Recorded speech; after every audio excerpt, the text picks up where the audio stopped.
जंगल में एक बकरी बेफिक्री से इधर उधर घूम रही थी, जैसे उसे किसी खतरे का कोई डर न हो। एक दरख्त पर बैठा कौवा ये मंजर देखकर हैरान रह गया। वो नीचे उतरा और बकरी से पूछने लगा, बहन, तुम्हें जंगल के खूंखार जानवरों से कोई खौफ नहीं? इतनी नड्र और बेफिक्र कैसे हो?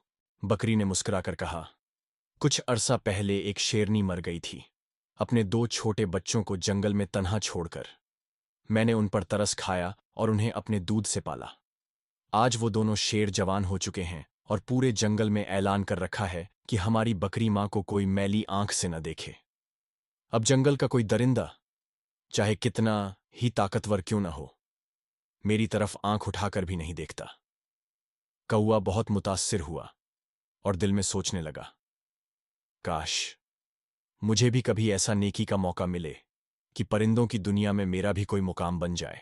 यह सोचते हुए वह उड़ता जा रहा था कि अचानक उसकी नजर दरिया में डुबकियां लगाते एक चूहे पर पड़ी। फौरन नीचे उतरा, चूहे को पानी से निकाला और एक पत्थर पर लिटाकर अपने परों से हवा देने लगा ताकि वह सूख जाए।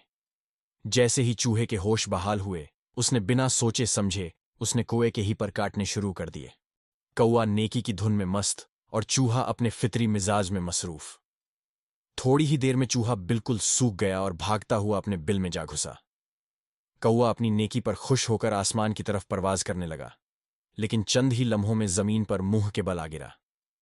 उसके पर कटे हुए थे और अब वह उड़ने के काबिल न रहा। बस जमीन पर कभी उछलता, कभी घिसटता।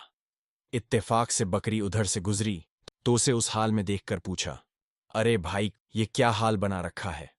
कौवा गुस्से से बोला, ये सब तुम्हारी बातों का नतीजा है।